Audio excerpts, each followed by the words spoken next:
नमस्कार, कानपुर वार्ता में आपका स्वागत है। मैं हूं आलोक पाल। आपसे अनुरोध है कि कृपया इस चैनल को देखिए, लाइक कीजिए और सब्सक्राइब कीजिए।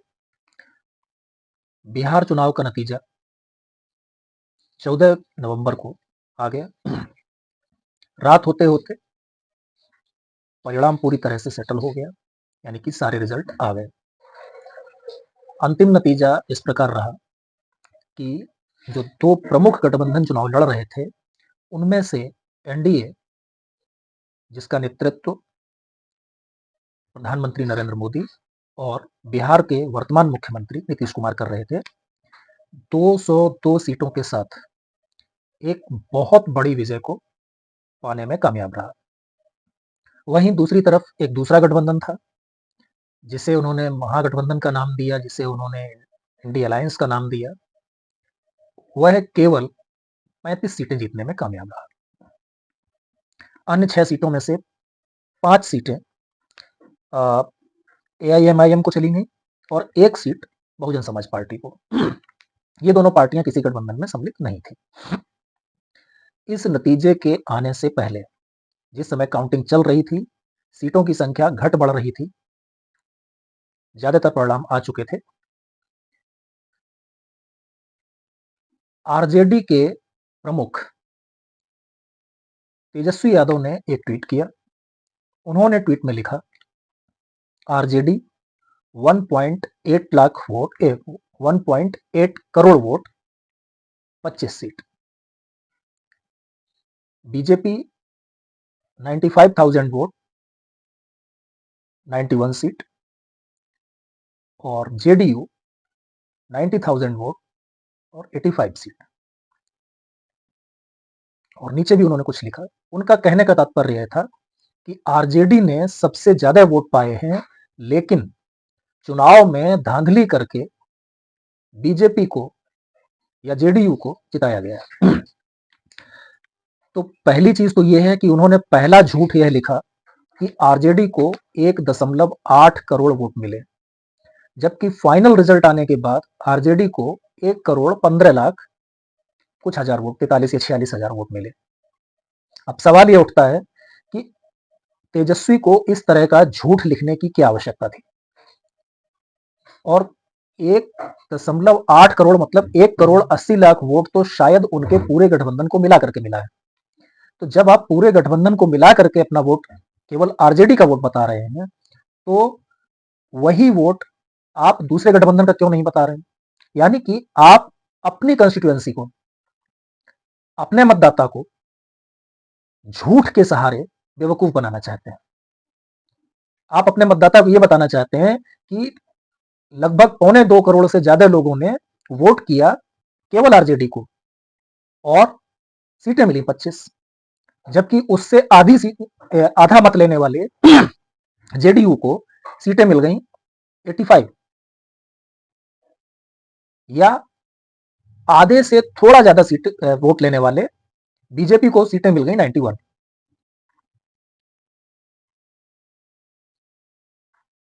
मुझे लगता है कि जो भी एनडीए की विपक्षी पार्टियां हैं, वो अपने अपने राज्यों में चुनाव हार ही इसलिए रही हैं क्योंकि वो फेक नैरेटिव के सहारे चुनाव जीतना चाहती हैं। और फेक नैरेटिव के सहारे अगर आप चुनाव जीतने का प्रयास करेंगे तो नतीजा यही होने वाला है।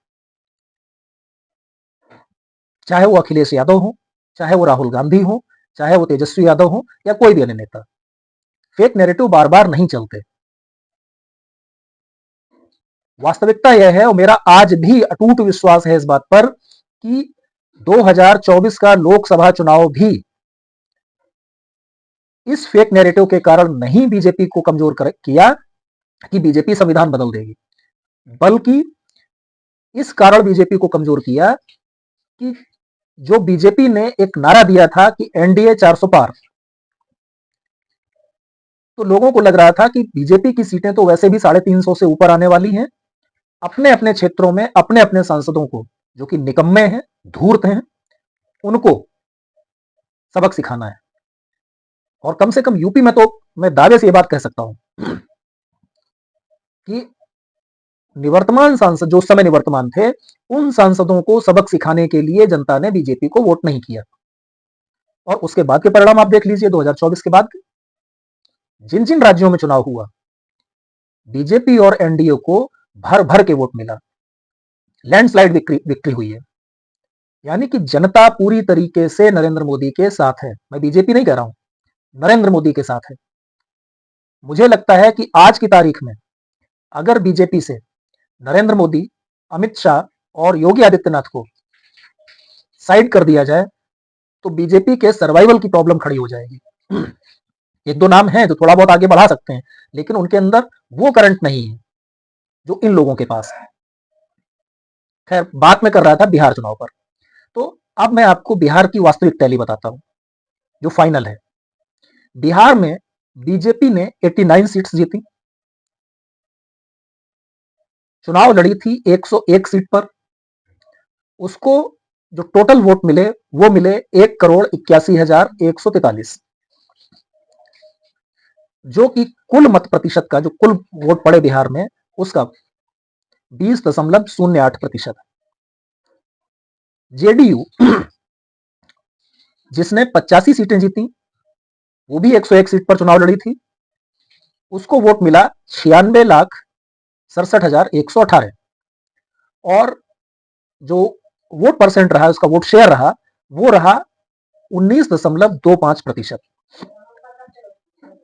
अब अगर इन दोनों का आप जोड़ दें तो ये हो जाता है करीब करीब 40%, और सीटें होती हैं 202। अब यहीं पर मैं आपको एक दूसरा आंकड़ा दे रहा हूं, मैं बाकी सारे भी बताऊंगा। आरजेडी जिसने सीटें जीती 25, चुनाव लड़ा था 143 सीट पर, और इनको वोट मिला 1,15,46,055, यानी कि कुल पड़े मतों का 23%। कांग्रेस जो चुनाव लड़ी थी 61 सीटों पर, चुनाव जीता 6 सीटों पर, वोट मिला 43,74,579 और वोट शेयर रहा 8.79। अब अगर आप जेडीयू और कांग्रेस के वोट शेयर को जोड़ दें तो ये हो जाता है 31.7%। एक तरफ है 39.33%, दूसरी तरफ है 31.71%। जबकि अब आप कहेंगे सीटें, तो जेडीयू और बीजेपी ने कॉन्टेस्ट किया था 202 सीट पर मिलकर के, और कांग्रेस और आरजेडी ने कॉन्टेस्ट किया था 204 सीटों पर मिलकर के। अगर इससे 2 सीटों का वोट और हटा दिया जाए तो ये 31 के भी नीचे आ जाएंगे। तो एक तरफ आपको मिला है 31%, दूसरी तरफ सामने वाले को मिला है 39% से ऊपर। डिफरेंस आपका है 8% से ज्यादा का, और फिर भी आप अपनी कंस्टिट्यूएंसी को, अपने मतदाता को मिसलीड करने की कोशिश कर रहे हैं कि वोट हमको ज्यादा मिला लेकिन सीटें उनकी ज्यादा आ गई, इसलिए चुनाव आयोग ने या प्रशासन ने या तंत्र ने धोखाधड़ी की है, इसलिए हमारी सीटें कम आई। जब तक आप खुद इस गलतफहमी में रहेंगे और अपनी जनता को, यानी कि अपने वोटर्स को बेवकूफ समझते रहेंगे, तब तक यही नतीजा होने वाला है। जनता मूर्ख नहीं है, आप उसे मूर्ख समझते हैं। जनता को पता है कि किसको कब कितना सहारा देना है।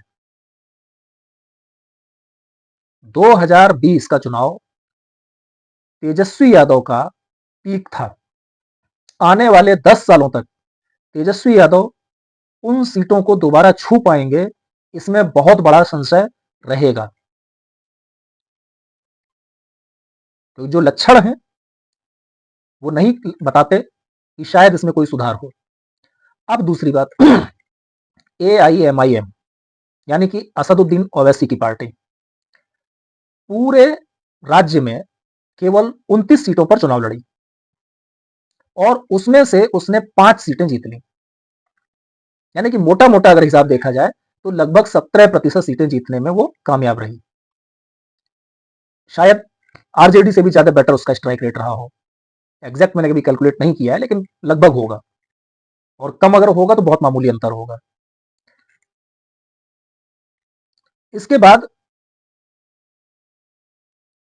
आप एनडीए के घटक दलों को तो छोड़ दीजिए, क्योंकि उनका तो स्ट्राइक रेट उसी तरीके का गया है जैसा बीजेपी और जेडीयू का गया है, तो उसमें कोई बहुत बड़ा फर्क नहीं है। सबसे कम स्ट्राइक रेट रहा है एलजेपी का और आरएलएम का, जो कि 66% के आसपास रहा है। तो उन दोनों को छोड़ दें, या ओवरऑल अगर देखें तो उनका बहुत अच्छा स्ट्राइक रेट रहा है, उसको छोड़िए।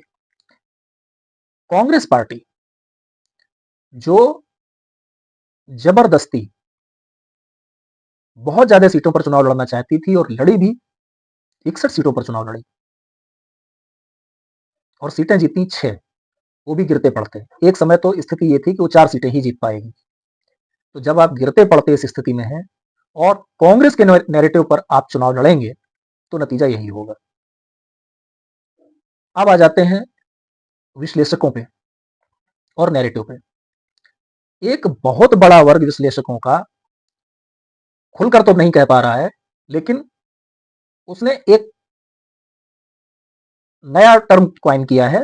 अब वो कह रहा है कि भाई मैं इसलिए खुल के नहीं कह सकता हूं कि मेरे पास सबूत नहीं है, लेकिन इस बात की संभावना से इनकार नहीं किया जा सकता कि चुनाव आयोग ने एनडीए को चुनाव जिताया।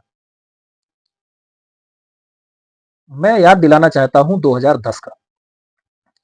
2010 में लगभग यही स्थिति थी, बल्कि मजबूती के मामले में एनडीए इससे कमजोर था जो आज स्थिति थी। 2010 में लालू प्रसाद यादव, कांग्रेस पार्टी और रामविलास पासवान मिलकर चुनाव लड़े थे, जबकि एनडीए में केवल जेडीयू और बीजेपी थे। उस समय भी बिहार की जनता ने इन लोगों को इसी तरह से हराया था। 206 सीटें मिलकर के जीती थी। अब कुछ ज्ञानी लोग ये बताते हैं कि भाई जो स्ट्राइक रेट है बीजेपी का, 89 सीट्स आई हैं।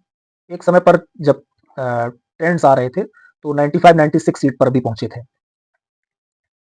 चुनाव आयोग की वेबसाइट पर कभी पहुंचे कि नहीं पहुंचे मुझे याद नहीं, क्योंकि जब मैंने देखा तब एक बार भी नहीं दिख रहा था। 93-94 तक तो दिखी हैं, 96 एक बार भी नहीं दिखी। तो लोगों ने कहा 95% का स्ट्राइक रेट, चलिए उसको पीछे ले लो। अब 89 सीट जीती हैं, यानी कि 88% का स्ट्राइक रेट। क्या लोगों को याद है कि 2010 के चुनाव में जब केंद्र में कांग्रेस की सरकार थी, और अगर इन्हीं विपक्षियों की शब्दावली यूज की जाए तो कांग्रेस के गुलाम चुनाव आयोग में बैठे हुए थे, कांग्रेस के इशारे पर चुनाव हो रहे थे, कांग्रेस जैसा चाहती थी वैसा करवा रही थी। उस समय पर इसी बीजेपी ने इसी जेडीयू के साथ मिल करके 102 सीटों पर चुनाव लड़ा था और 95 सीटें जीती थी। यानी कि उस समय इनका स्ट्राइक रेट 93% का था। आज बहुत सारे ज्ञानी, इनमें से ज्यादातर तो मुझे लगता है या तो युवा हैं या धूर्त हैं, इनको सब याद है। जो सीनियर है उनको सब याद है, और जो युवा है वो पढ़ लिख के नहीं आए, पुराना डेटा देख के नहीं आए। तो जो पार्टी पहले भी 93% से ऊपर का स्ट्राइक रेट निकाल चुकी है, अगर उस पार्टी ने 89% का स्ट्राइक रेट लिया है उसी गठबंधन के साथ लगभग उसी परिस्थितियों में, तो इसे आप धोखा किस आधार पर कह रहे हैं? और अगर आज धोखा है तो 2010 में धोखा क्यों नहीं था? और अगर 2010 में सही था तो आज गलत क्यों है? ऐसा परिस्थितियों में क्या बदलाव हो गया? दुनिया जानती है, किसी भी स्टेट के चुनाव होते हैं वो ज्यादातर जाति समीकरण पर होते हैं। कहने को आदमी कुछ भी कहता रहे कि हमने जाति समीकरण तोड़ दिए, फलाना तोड़ दिया, ढिमाका तोड़ दिया, थोड़ा बहुत 19-20। आप ये मान के चलिए कि किसी भी स्टेट में जो 5-6% फ्लोटिंग वोटर होता है वो चुनाव निर्धारित करता है। वो कभी इसके पक्ष में चला जाता है तो ये जीत जाता है, कभी उसके पक्ष में चला जाता है तो वो जीत जाता है। लेकिन अगर आंकड़ों में आप देखें तो बिहार का पूरा सवाल बीजेपी के पक्ष में था। जब मैं पूरा की बात कर रहा हूं, मतलब सवर्ण जातियों का मैक्सिमम हिस्सा। बिहार का पूरा ईबीसी यानी कि नॉन यादव ओबीसी, वो नीतीश कुमार के पक्ष में था। बिहार का जो एससी है वो एलजेपी और जीतन राम मांझी के साथ में था। तो भाई जब एससी साथ में है, ईबीसी साथ में है, हाईकास्ट साथ में है, तो समीकरण किसका मजबूत होगा? आप लगातार एक बात कह रहे थे कि आरजेडी शुरुआत ही 31-32% से करती है, तो भाई वोट भी तो मिल गया ना उतना। 31-32 से शुरुआत करती है और 34-35 पे जाके खत्म हो जाती है, तो उससे थोड़ा ज्यादा ही मिल गया। तो अगर आंकड़े आपके दुरुस्त हैं तो आपकी समीक्षा भी दुरुस्त होनी चाहिए। और अगर आप समीक्षा में बायस हो जाते हैं तो फिर आपको समीक्षा करनी ही नहीं चाहिए। इस चुनाव नतीजे का एक बहुत अच्छा परिणाम यह होगा कि जो नीतीश कुमार की पिछले कुछ समय में प्रवृत्ति रही है एडवेंचर करने की, उछल कूद करने की, इस डाल से उस डाल पर बैठने की, उस पर भी एक तरह से जनता ने अंकुश लगा दिया है। क्योंकि जो सीटें उनको दी हैं वो अगर 5-6 सीट और दी होती, 5 सीट भी और दी होती, तो उनके पास ये शक्ति आ जाती उछल कूद करने वाली। तो वो उछल कूद नहीं कर पाएंगे। नीतीश मुख्यमंत्री बनेंगे इस बात की संभावना 99.99% है। यह बहुत मुश्किल है कि वर्तमान परिस्थितियों में बीजेपी इस तरह का कोई रिस्क ले कि नीतीश को सीएम ना बनाए। हाँ, अगर नीतीश खुद अपनी तरफ से इनकार कर दें तब बात अलग है। अगर नीतीश इनकार करते हैं तो फिर यह भी तय है, फिर जेडीयू का सीएम नहीं होगा, फिर सीएम बीजेपी का होगा।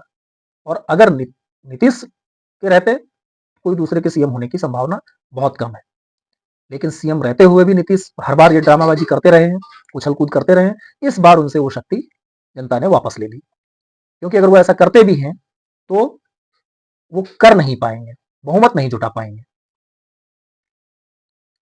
और सभी जानते हैं कि इस मामले में विधानसभा अध्यक्ष का रोल सबसे महत्वपूर्ण होता है। तो मुझे लगता है कि विधानसभा अध्यक्ष बीजेपी के पास ही रहेगा और सरकार की स्थिरता को लेकर के कोई दिक्कत है नहीं। चुनाव के नतीजे आ गए हैं, नीतीश का सीएम बनना तय है, यानी कि बिहार में जो स्थिति थी वही रहने वाली है। नीतीश के सीएम रहते बिहार में किसी और बड़े बदलाव की उम्मीद तो कम से कम मैं नहीं करता। किसी और को हो तो मुझे नहीं है, क्योंकि मुझे लगता है कि वो पिछले 2 टर्म से वो इसी पे चल रहा है कि जैसा चल रहा है वैसा चलने में। कोई बड़े सुधार होंगे, बड़ा बदलाव होगा, इसकी उम्मीद हमको नहीं है। अगर बीजेपी का कोई सीएम बनता है तो हो सकता है कुछ परिवर्तन दिखे। एक चीज और जो एग्जिट पोल में सामने आ रही थी वो ये थी कि बार बार ये कहा जा रहा था कि इस बार जेडीयू बीजेपी से बड़ी पार्टी बनकर के उभरेगी, जो पहले कई बार रही है। वो नहीं हुआ और मुझे लगातार लग रहा था कि जेडीयू स्ट्राइक रेट के मामले में बीजेपी से ज्यादा आगे नहीं जा सकती, क्योंकि दोनों बराबर बराबर सीटों पर चुनाव लड़ रहे थे, इसलिए इस बात की संभावना ना के बराबर थी। आज की वार्ता में इतना ही। बहुत बहुत धन्यवाद। नमस्कार।